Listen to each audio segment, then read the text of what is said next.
Ini ada muncul dari Twitter nih, Tat. Dari @tuanjantunghati.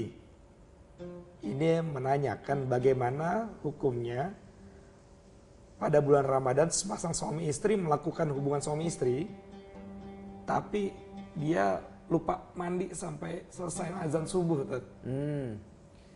Ya, ini mungkin dia melakukannya malam hari. Ya. Kalau malam hari hukumnya nggak apa-apa, nggak membatalkan puasa. Yang berbahaya itu kalau melakukan hubungan suami istri siang hari. Itu berat hukumannya. Pertama, kalau di siang hari puasanya batal dan dia dihukum dengan harus pertama memerdekakan budak. Yang kedua, kalau nggak bisa dia harus puasa syahraini mutatabi'aini, 2 bulan berturut-turut. Yang kalau nggak bisa it'amu sittina miskinan, memberi makan kepada 60 orang miskin. Dan ini nggak boleh milih urutan. Itu kalau siang hari. Tapi kalau malam hari sah-sah, nggak apa-apa. Allah Subhanahu wa taala berfirman, "Uhillat lakum lailatas syiyamir rafathu ila nisaikum." Dihalalkan bagi Anda, bagi kalian pada malam-malam bulan Ramadan itu rafath. Rafath itu berhubungan suami istri.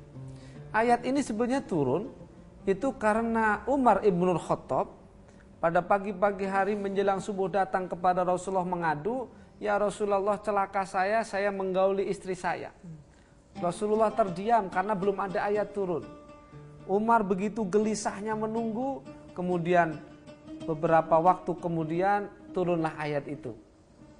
Membenarkan atau membolehkan hubungan badan suami istri pada waktu malam. Nah, kaitannya apabila dia misalnya bangun kesiangan, sampai subuh belum mandi besar, tidak apa-apa, tetap wajib menjalankan puasa. Karena apa? Tidak ada hal yang membatalkan puasa di situ. Bahkan tidak ada syarat orang puasa itu harus suci dari hadas besar, nggak ada. Kecuali kalau haid, memang nggak boleh, itu nasnya. Atau nifas, itu ada nasnya, nggak boleh. Tetapi kalau karena dia belum mandi junub, tetap berpuasa. Berarti sah puasa. Tetap sah dan wajib puasa. Tidak boleh meninggalkan gara-gara dia kesiangan itu tadi. Wallahu a'lam bishawab. Kemudian ini ada seorang wanita yang kirim email dari Loreta di Jakarta Timur. Bolehkah seorang muslimah meminum obat penunda haid agar tidak tertinggal puasa Ramadannya? Ya, kalau ditanya bolehnya boleh. Beberapa ulama mengatakan boleh. Kenapa? Ya karena untuk mungkin untuk sempurna misalnya. Iya. Tetapi kata ulama ini lebih baik nggak usah. Kenapa tidak usah? Ikutlah apa yang diciptakan oleh Allah. Bukankah haid itu adalah darah kotor? Misalnya begitu. Kalau darah kotor memang itu terjadi setiap bulan, kita harus terima. Karena siapa tahu kalau orang nggak pernah haid malah jadi berbahaya. Memang harus dikeluarkan. Karena darah kotor. Haid itu adalah darah kotor, harus dikeluarkan. Kalau tidak, kalau bisa jadi berbahaya. Iya. Tetapi mungkin kalau dalam kasus yang lain, misalnya untuk haji ataupun haji, karena itu sebuah kewajiban, takut nanti di padang Arafah atau nggak bisa, boleh. Kata ulama boleh. Kenapa? Karena tidak bisa diulangi. Kalau Ramadan, Aisyah menyatakan, kami disuruh oleh Rasulullah mengqadha puasa, tapi tidak disuruh untuk mengqadha sholat. Artinya bisa mengganti puasa Ramadan di bulan yang lain karena ada udzur haid tadi. Wallahu alam. Ini ada pertanyaan yang berhubungan dengan qada dari Ahmad di Surabaya. Ini bagaimana hukum qada mengganti Ramadan? Haruskah berurutan? Dan bagaimana jika seorang meninggal itu sebelum melaksanakan qada? Ya.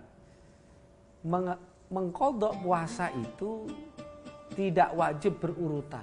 Misalnya begini, ada orang punya hutang 7 hari karena haid, perempuan nih, atau karena sakit. Kemudian dia qadha pada waktu bulan Syawal sehari.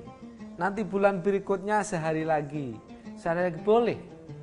Boleh. Tidak ada keharusan mengqadha itu berurutan. Harus 7 hari misalnya, tidak. Yang penting sebelum ketemu Ramadan tahun depan dia sudah selesai. Itu.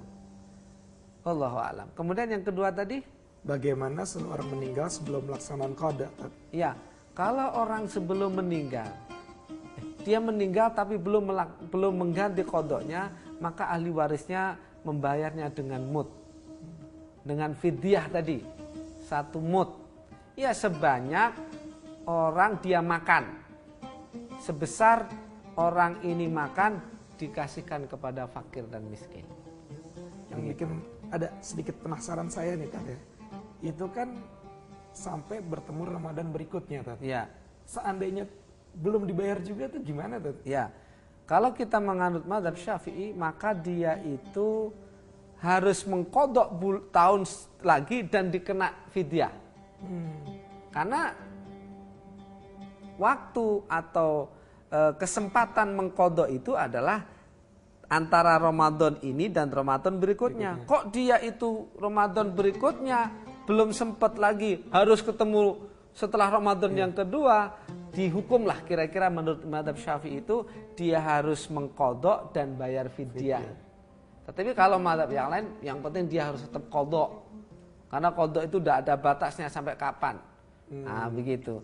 Tapi alangkah baiknya karena qadha itu adalah hutang. Bukankah dalam hadis Rasulullah sebaik-baik orang yang berhutang itu segera membayar? Apalagi hutang kepada Allah. Fadainullahi ahaqqu bil qadha. Hutang kepada Allah itu jauh lebih baik untuk segera kita bayar. Jangan ditunda-tunda. Nah, begitu. Wallahu a'lam.